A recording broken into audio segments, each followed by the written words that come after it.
Chapter 5 in the American Pageant, we're going to be focusing once again on a change over time in American society from about 1700 to about 1775.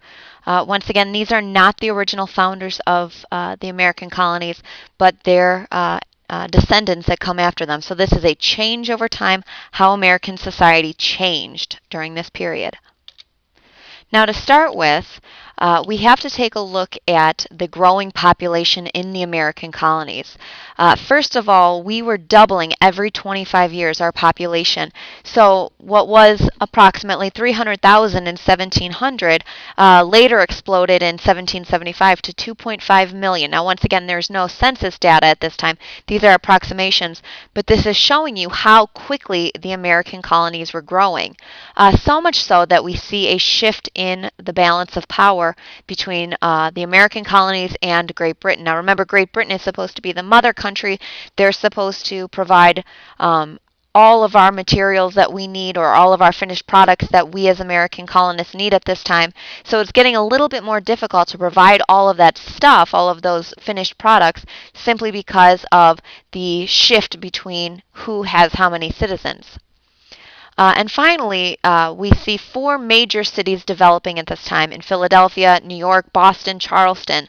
But even with that being said, the growth of these cities, and this is by no means as large as they're about to grow because of the Industrial Revolution that's coming, 90% of the American population still lived in rural areas, in farming communities, small towns across the American colonies. So while cities are starting to grow, it is not the dominant place to live at this point. Now, as far as the different ethnicities, this was absolutely a melting pot by 18th century standards. Even though they are mostly white people living here in the American colonies, compared to what was going on in Europe, there are actually a lot of different races, different ethnicities here in the American colonies. Obviously, the most predominant ethnicity was the English, because they are obviously the founders of the American colonies, as we think of. After the English, the next largest population that we see in the American colonies are obviously African slaves, 20% of the population being African slaves, primarily in the South, although we do see them in the North as well, but obviously to a lesser extent, simply because they didn't have a need for slave labor in the North the way that the plantation societies in the South did. But as we see more and more Africans being brought to the American colonies to work as slaves, we start to see their African traditions melding and morphing with the American traditions that they are encountering here. A lot of them obviously adopt Christianity, so we see new African American traditions being created over the generations of these African American slaves. The call and response in African American churches today has its roots in this period of time, taking what had been an African religious principle and combining it with Christianity. So that old idea of syncretism back again. Beyond the English, beyond the African American slaves that we see, 6% of the population in 1775 were German, predominantly in the Pennsylvania area, the middle colonies. Those are the Pennsylvania Dutch as we know them today.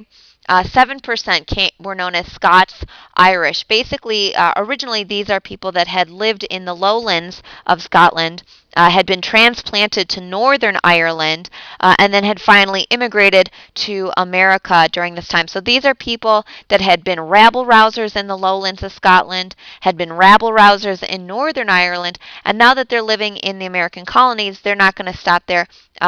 Predominantly, they don't really have a lot of money, so they are pushed to the fringes of society, living on the frontier.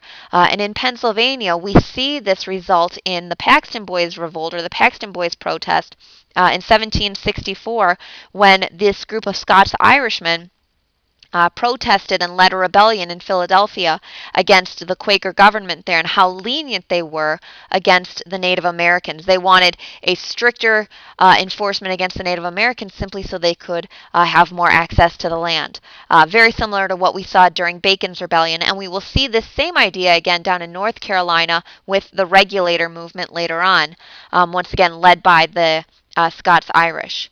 Finally, a hodgepodge group of French Huguenots, Welsh, Dutch, Swedes, Jews, Swiss, and Scots Highlanders account for about 5% of the population. And why this is all important is that we absolutely are seeing the creation of a multicultural society at this time, more so than anywhere else in the world. Even though predominantly these are white people, they have different languages, they practice different religions, and this is very revolutionary during this period of time. Here you see predominantly where these people are immigrating to along the coast in 1776. Now, in terms of what was available to American colonists at this time, compared to what they'd faced back in England, there were a lot more opportunities for white people in the Americas compared to back in Europe, simply because there wasn't an aristocracy, there wasn't a nobility banning them or barring them from achieving things.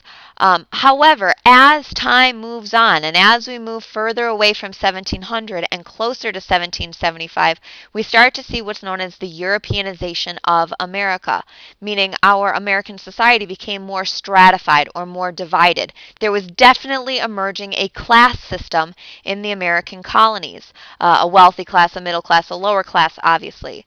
But that being said, it's still nowhere to the level of what we saw in Europe at this time. Still no aristocracy, still no nobility, but definitely much more divided by 1775 than it had been by in 1700, simply because people had been here longer, they'd established themselves, and they'd made a lot of money during this period of time. Just to give you a snapshot of this, in 1750, the richest 10% owned two-thirds of the taxable wealth in Philadelphia and Boston. So that's showing you that a small group of people owns a lot of the stuff, to put it in simple terms, in America at this time. In the South, obviously, the discrepancy between who was rich and who was poor was based on who owned land, who owned slaves more specifically. And so we see a division, and we'll talk about this more as we move along, between very, very wealthy plantation owners who owned lots and lots of slaves compared to poor white tenant farmers who probably didn't even own the land that they were farming on. So this class discrepancy in the South obviously led to fear among all white people, though, of slave revolts. And we've already talked about those Barbados slave codes being sent over to the Carolinas. That's continuing on. So regardless of whether you were a slave owner or whether you were a poor white farmer, with more and more African American slaves in America at this time, regardless, being white made you a target in the eyes of the white society in the South. So this fear of slave revolts really did impact the mentality down south. Now, as far as how Americans made their money at this time, we've already talked about the idea of the navigation laws, this idea that the purpose of the colonies is to provide raw materials to the mother country, aka Great Britain, and also to provide guaranteed markets to Great Britain so that they can sell their products here. That's the idea behind mercantilism, to put it in a very general way. Based on that idea of mercantilism, we also see the use of those navigation laws that if you wanted to trade with other countries, you had to pay a tax to Great Britain, so they were getting their cut. So out of this idea, we see created the triangular trade. So down in the Caribbean, down in the West Indies, the sugar was obviously grown. That was their primary cash crop. That sugar would then be transported northward to New England, where it would be distilled into rum. That rum would then be sold in Europe and mostly in Africa for slaves off the Gold Coast, which is the west coast of Africa.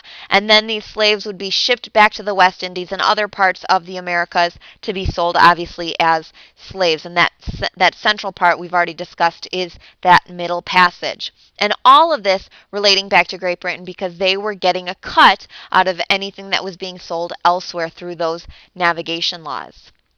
Now, while manufacturing from an industrial revolution standpoint is still a ways away, we are starting to see a little bit of manufacturing going on in the household. Weaving, spinning, skilled craft people, building things on a local level. Shipbuilding was one of the primary industries up in New England. But that idea of manufacturing is still a ways away, way off in terms of on a larger scale.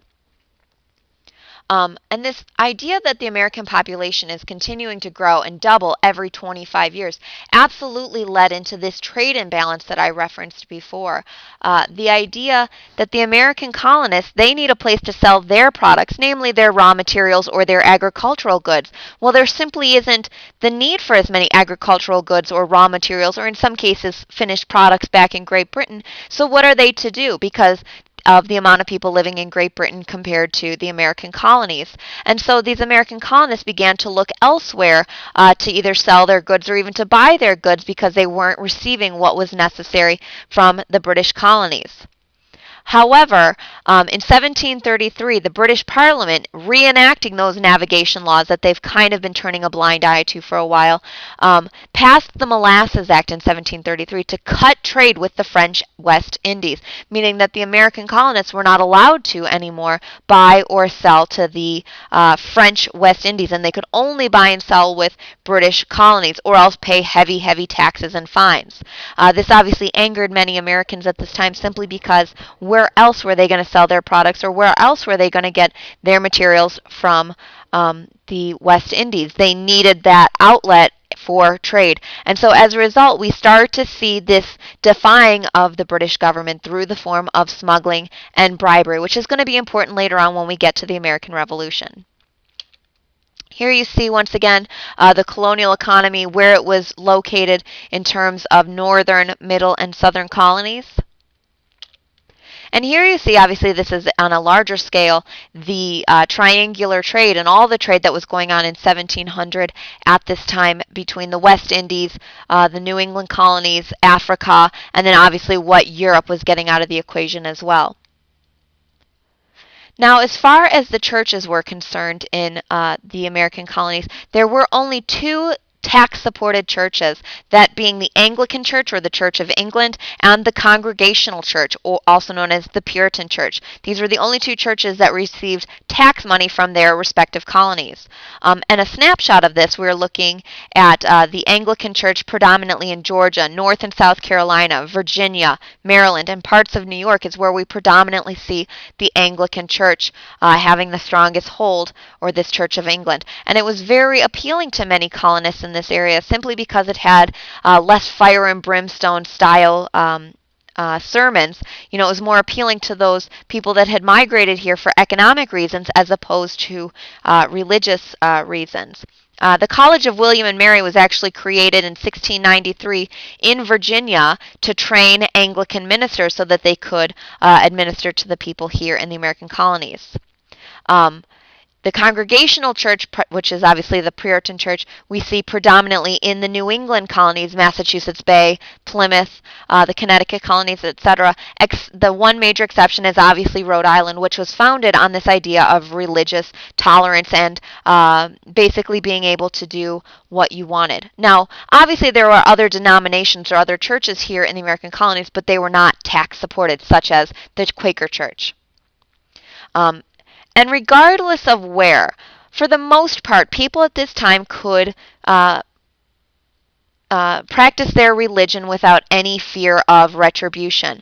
A lot less severe than what we saw back in Europe during this period of time.